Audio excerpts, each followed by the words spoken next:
Welcome back, guys, to the Intentional Queen podcast, where women come to be empowered, to go through their journey, to be their authentic selves on self-love and healing. Oh my gosh, guys, I am so glad to be with you guys this week. It is May, so it is also Mental Health Awareness Month. So I'm shouting people out with that. Make sure that you guys are checking in on your family and your friends. It's also Mother's Day weekend for me. So for all the mothers, happy Mother's Day to you for being a boss mom and doing what you do every day. And it's Nurses Week for me. As everybody knows, I'm also a nurse.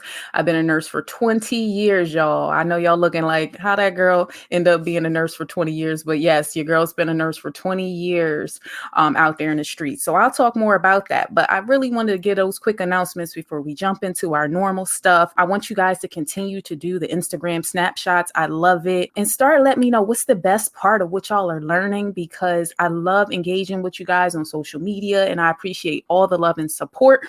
And so you guys just keep doing what you're doing. I'm doing what I'm doing, and we can keep this community and Intentional Queen movement rolling through. Make sure to share with your friends, review the podcast, and also subscribe to the podcast. We're on Apple Podcasts. We're on also Spotify. You can also, if you don't have any streaming media such as Google Podcasts or anything, you can go right to my website and listen straight from there, which is free. And it's www.intentionalqueenjourney.com. Click on the podcast icon and it'll take you right over to where my podcast also lives outside of the social media platforms. So, now that we said that, let's jump into what we're going to talk about today, guys. We have done the intentional self-care series with my girl, LaTorsha, which helped us segue right into the mental health month of May. And so you guys make sure you go back and review that.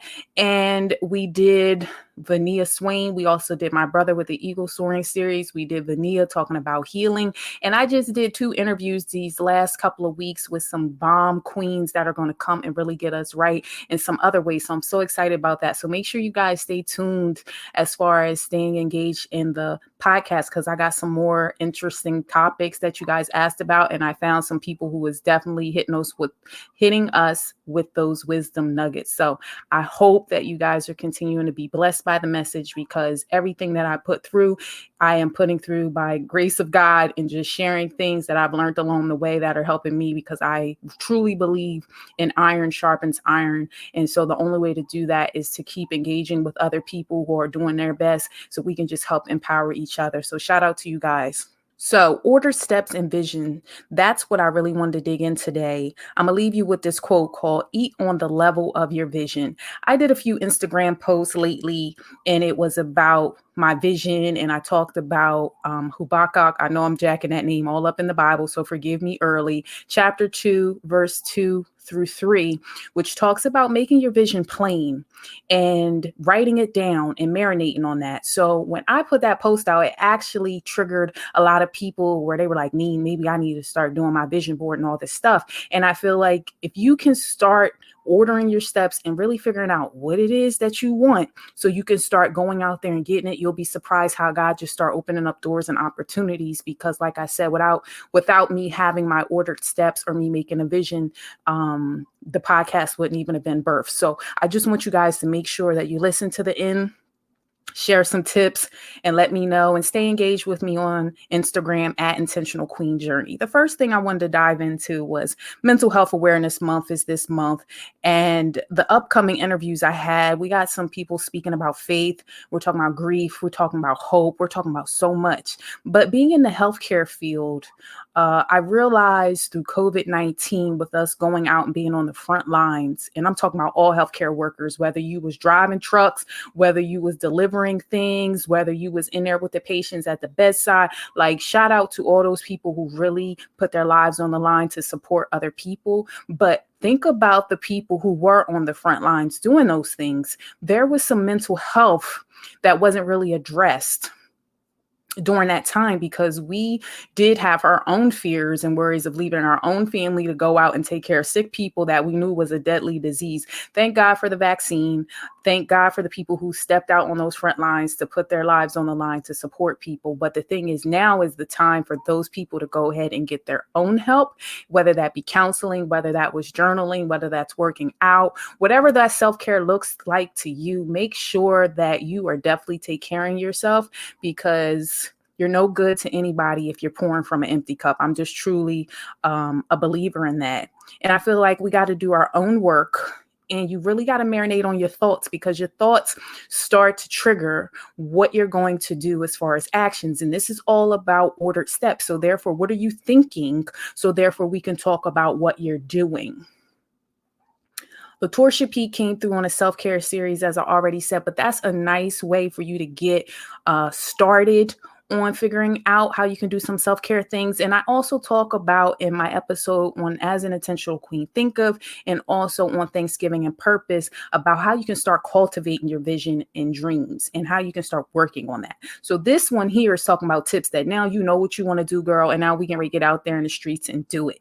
People ask me a lot, Janine, how did you know you wanted to be a nurse? And how did you know that you wanted to do the podcast and women's support and empowerment? So that's why I felt like this episode was right on time, because it's hard for me to talk to each person, but I don't mind sharing my story. And I do a lot of mentoring on the side because people know me from my beginnings and they like me to speak to the youth on it. So I felt like this was a good time to do this episode.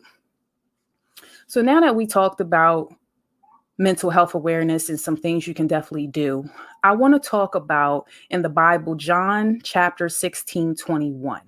And it talks about pregnancy and how seeds are sown, okay, but it's hidden until that moment. So basically what I'm saying is, what God has for you is for you. And when he puts that seed inside you, that vision, that thing you're supposed to birth, don't nobody really know that a woman is really pregnant or believe her until they start to see her belly grow. That's when they know it's real. So let's relate that to life or whatever it is you're trying to do out there in the streets.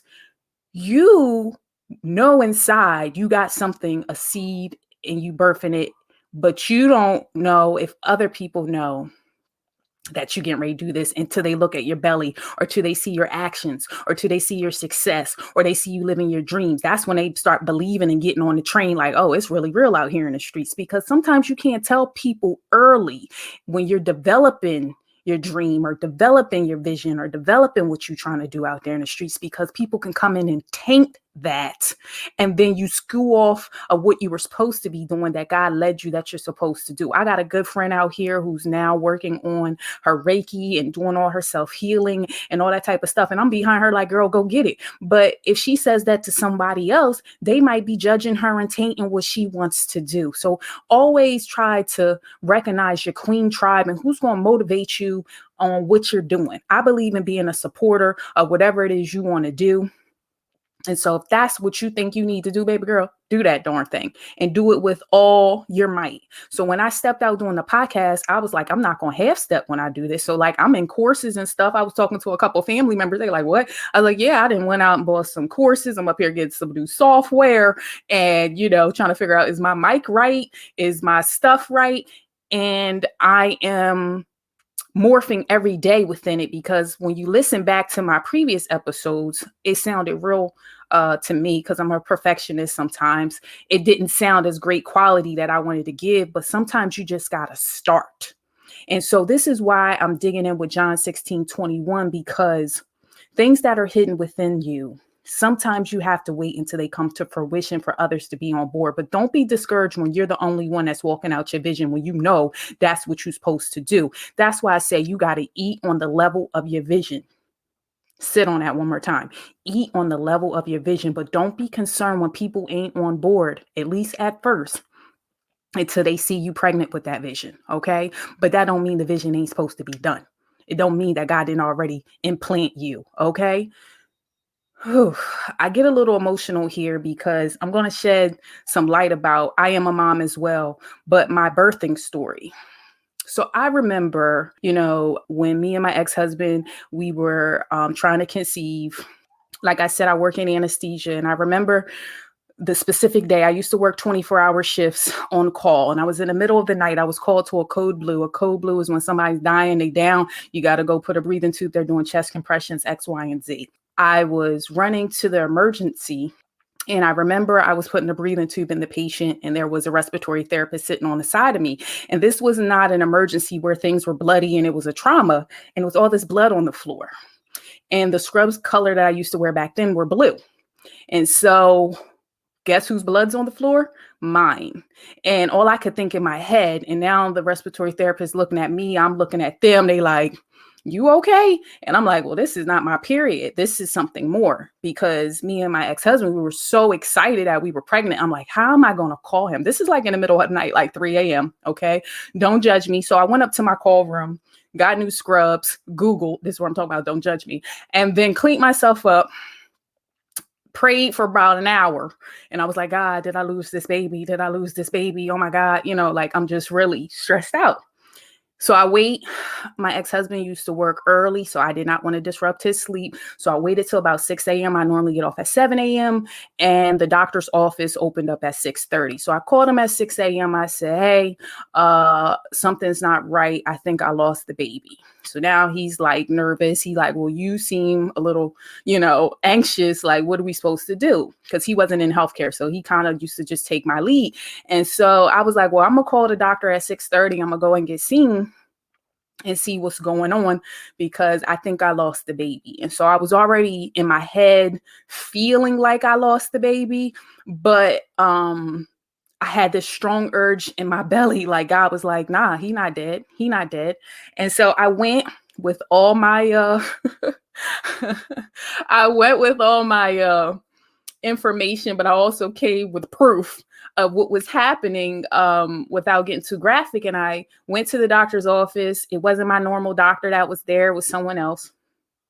And she like, ma'am, I'm sorry, you've lost the baby and this and that. And I was like, well, I think you need to do some more tests, because I think that I feel in my spirit that I'm still pregnant. So lady wasn't trying to hear it. So then that's that other side of me that I told you I don't have a problem speaking up when I feel that is something that's important to me. So I clearly said to her, thank you for your wisdom, but I would like you to run these tests.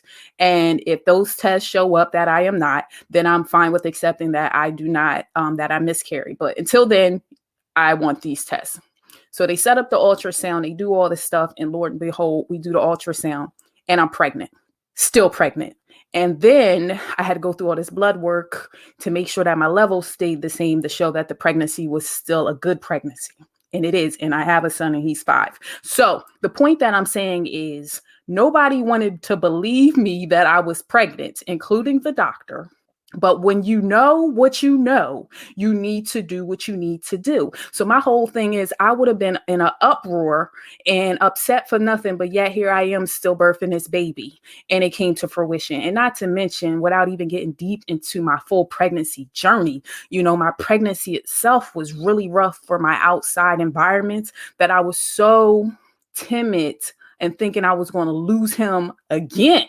If I had continued to go through this pregnancy and potentially lose him again because of the outside influences that were in my life. Because when you're pregnant, you can't do things that you used to do. Meaning, like, I was working, but I shouldn't be pushing beds the way I was. Was I hydrating the way I was supposed to be? Is my blood pressure good? Like, those things weren't even really good for me. And therefore that puts your baby in jeopardy. So I look back in hindsight, and I just thought of John 16:21, and I wanted to bring up that example to let you know that sometimes God has put a seed in you, and people don't even believe you out there in the streets, but And, the lady apologized to me later, but if I had just listened to what she said, I would have just thought that my little baby was gone, So I leave y'all with that nugget that you need to know that sometimes the purpose is greater than you, and you do whatever you feel in your spirit that God is leading you to do. Just know that. So now that I said that, got all sappy and emotional there, let's move on to the third thing I want to talk about. So I already said it's Nurses Week. And for me, people were looking at me like, with my age, I went through a whole big to do when I was 17, becoming a nurse. I was 17 when I became a nurse. And I remember thinking back how hard it was for me and what my family witnessed as I was trying to birth this dream. Now, I knew at the age of 4, I wanted to be a nurse. You talk to me then, I'm going to tell you at 4, I'm going to be a nurse. I'm going to go to this high school. I'm going to go to this college. This is what I want to do. This is the type of nursing I want to do. I mean, I could just give you a whole rundown spreadsheet calculated how it's going to go down. Probably from about 4, I knew what I wanted to do. But when I hit about 15, that's when I had a whole spreadsheet of what my career journey was going to look like, all the way up to me now having my master's degree in nurse anesthesia. So I've been a nurse anesthetist for about 10 years now, but I've been a nurse for 20. And sometimes along the way, there was a lot of people who hindered me or tried to taint my thoughts about progressing. But I knew what God had me to do. I was meant to help people and be a caregiver. I knew that was what I was meant to do. I make sure now that I do mainly pediatric anesthesia. And when I do my business, I do adult anesthesia. But I really will pray with my patients if I need to. I will do whatever needs to be done for my patients. I'm definitely a patient advocate, but I learned in personal relationships that same thought pattern doesn't really do the same. Like, you can't really be a patient advocate for your family, because sometimes you'll get a little bit of pushback, or it can be misinterpreted in different ways. And that's how you end up being offended. The reason why I bring that up is because in some of my personal relationships, I try to do what I do in my nursing environment in my personal environment, and that don't work out the same. Let me just say, that's not equally yoked, y'all, out there in the streets. So TD Jakes, as y'all heard me in a few episodes, but even when I did an Instagram live with my girl LaTorsha, she asked me that question again. We talk a lot about the crushing, but another thing that the ladies loved is me talking about the giraffe. And I am so big on giraffes that I got affirmations everywhere. My son, for my birthday, he got a big giraffe as the mom and a little giraffe as the baby. And then it's him speaking and singing happy birthday to me on it and telling me he loves me. And he was like, Mommy, now I got a giraffe that's like you. And now we got 2 giraffes, whereas you and me. And so I'm teaching him that I want him to know that you have vision, son. And I want you to go out there in the streets and do whatever God is birthing in him to just do it. Sit on that. We got to speak affirmations into our children. You also want to train up a child in the way they should go. That's even in the Bible. So my whole thing is, I want my son to be doing his darn thing, whatever that is. And I don't want to stunt that. That's important to me. In the Bible, there's something called Habakkuk. I'm jacking that up, as I told y'all. Chapter 2, verses 2-3. And it talks about making your vision plain, writing it down, but also marinating on that thing and being patient while you're waiting for it to come to fruition. Like we talked about with birth, okay? And about being pregnant all the months, okay? You have to wait. Now, listen, I don't like to wait. I'm going to be honest. I don't like to wait, but God's been working on me with my patience about certain things.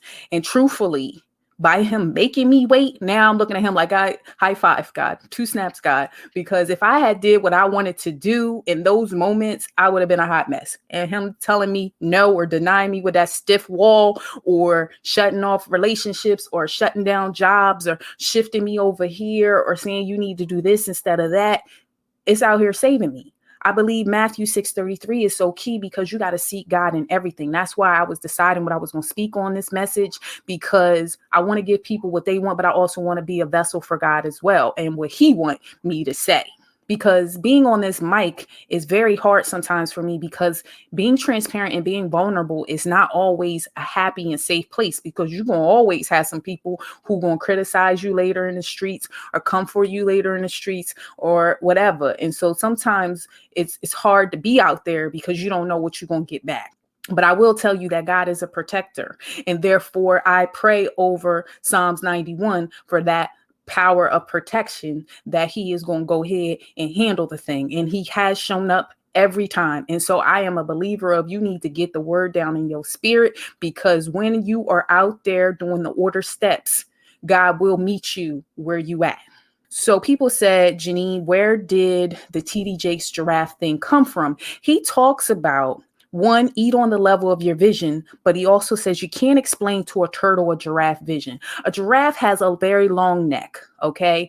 And with his neck being very long, he can see over the trees. He has vision. He can see very far.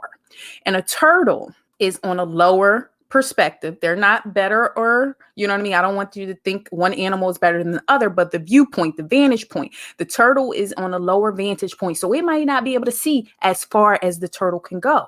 But sometimes a giraffe tries to tell a turtle what it sees so it can make the turtle do better. It's like, yo, the water's over there, or this is a safer place for you to go over here. And then you can become endangered in the streets because a giraffe is not supposed to bring its neck down but so far. And it's not supposed to do it for a long length of time because it will then get stunted and then it becomes endangered. So it leans down to get water or something real quick, and then it's supposed to bounce back up because that's how it's meant to be, because the blood from his heart pumps it all the way up so that the brain stays clear for the giraffe. So think about that.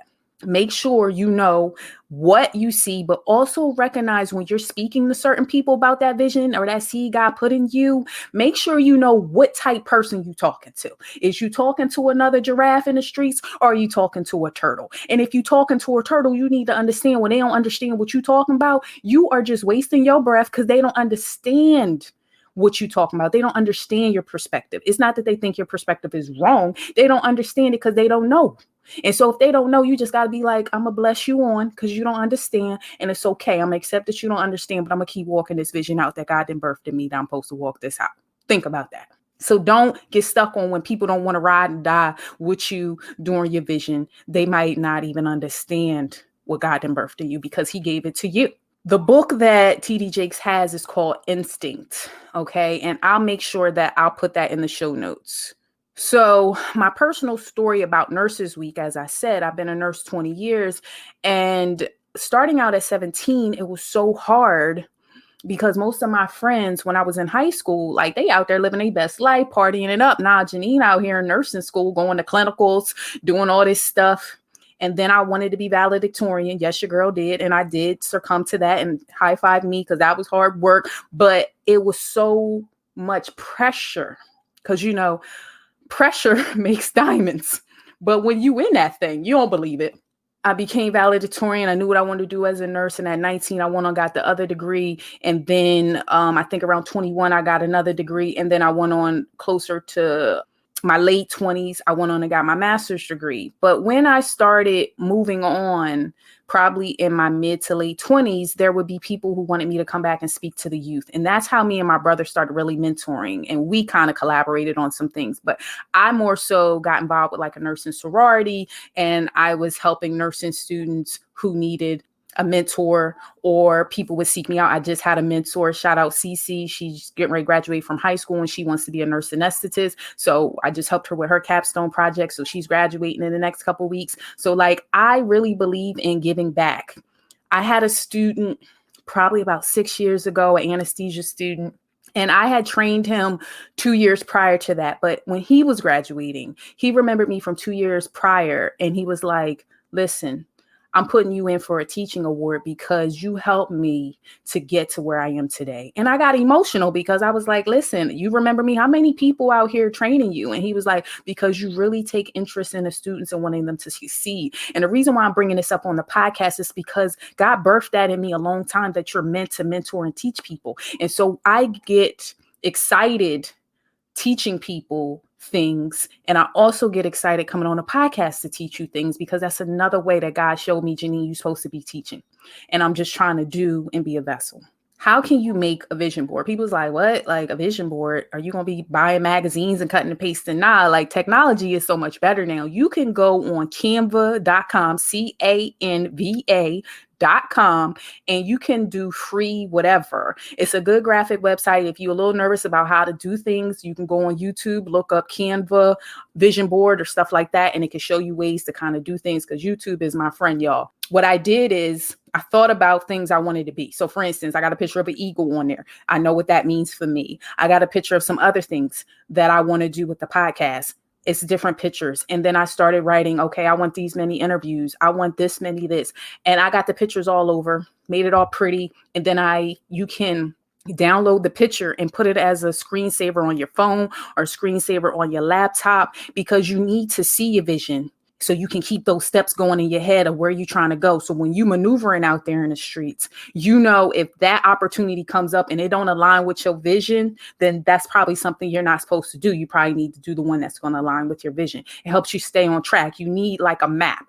And I feel like a vision board or a vision paper, or however you script in it, that's your map your framework, your guideline, how you going to maneuver in the streets. And so get that in your spirit, figure out what you want. Do you know what you want? That's why I said, go back to them episodes as an intentional queen, think of an intentional Thanksgiving and purpose, because that's where I talk about you thinking about what you want. And do you know what you want? And are you doing what God has for you? Because everybody has something that's for them. So now that I done felt like I done preached, y'all, sorry if that sounded a little churchy, but I stand firm on those things because I'm living proof of those things. And sometimes when I was younger, I didn't want to believe the seeds that was in me that people already saw that were going to be birthed.